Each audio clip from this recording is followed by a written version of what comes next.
So I guess if we can just start off, if you can tell me your name and kind of if you're at a party, like, and somebody's like, "Oh, what do you do? What do you tell those people?" My name is Gary Groth, and I'm the owner of Fantagraphics Books. Awesome. How long have you been doing that? 37 years. Co-founded it in 1976. Awesome. Now, when you were getting started, I know you started off with a zine, kind of before you started in with Fantagraphics. Well, depending on how far back you want to go, I published a comics fanzine when I was 13 years old. So that would have been 1967. And I did that, well, let me see. I did that through high school. And I'll give you the Reader's Digest version of this. Went to college, continued publishing things on and off in college. Finally wound up studying journalism at the University of Maryland. The closest I could come to do, to have any idea what I wanted to do was to be a journalist. And so in 1976, after having dropped out of journalism school, I co-founded a magazine called The Comics Journal with my then partner, Mike Catron. And that was really the beginning of Fantagraphics. We started publishing a magazine that published critiques of comics, interviews with cartoonists, essays, reviews, and things like that. And what we wanted to do, once we got our footing, is we really wanted to elevate the discourse about comics and cartooning. And our mission was to try to elevate the form. And I think we were using as our paradigm underground comics, which was really the first time that comics had liberated themselves from commercial restraints and where cartoonists were engaging in unfettered expression. And that's where we saw the medium going. That's where we wanted the medium to go. And so we used the Comics Journal as a platform to push that agenda. What are you saying, like trying to push them? So can you describe where were they at that point that you felt you needed to move it from? Well, they were nowhere at that point. The underground comics were moribund at that point. It was 76, so the underground comics heyday was over. There were still underground cartoonists working, but the entire infrastructure of head shops and the distribution system of underground comics had by then pretty much collapsed. The comic book stores were just starting at that point. They started in the early 1970s, and they were just getting going around that time.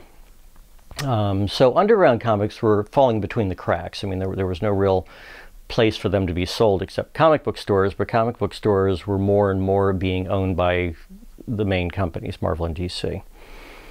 So what we wanted to do through I mean, our strategy was to criticize the mainstream status quo at the time and to champion the kinds of artists that we thought were propelling the medium forward. And so that's what we did in the magazine. We worked on those twin poles. Well, it was a low point it was a low point even for mainstream comics, which had previously had many low points. It was after Marvel's heyday between 1962 and 1970 or so. There was very little interesting work being done, even in mainstream comics. And I mean, it's hard to. I mean, they were just in a real creative trough, I thought. And so our job was to criticize not only the creative status quo, but the economic status quo. Traditionally, mainstream comic companies treated cartoonists like workers. They paid them piecemeal. They treated them like subcontractors without any benefits. They owned everything they did, with very few exceptions. And all the cartoonists were relegated to working on corporate properties, which they themselves would create, and then the corporation would then own, and then they would then work on properties either they created or their fellow artists created. They very rarely got a piece of the profits, so the companies always kept the profits. And so, as opposed to underground comics, where the creator actually owned his work, and he got a royalty based on how many copies of the book he sold, which we thought was a model more suited to genuine artists. We thought artists should benefit from their work. They shouldn't be relegated to be workers in a factory system. So that's what we were, I mean, that was the fundamental place we were coming from.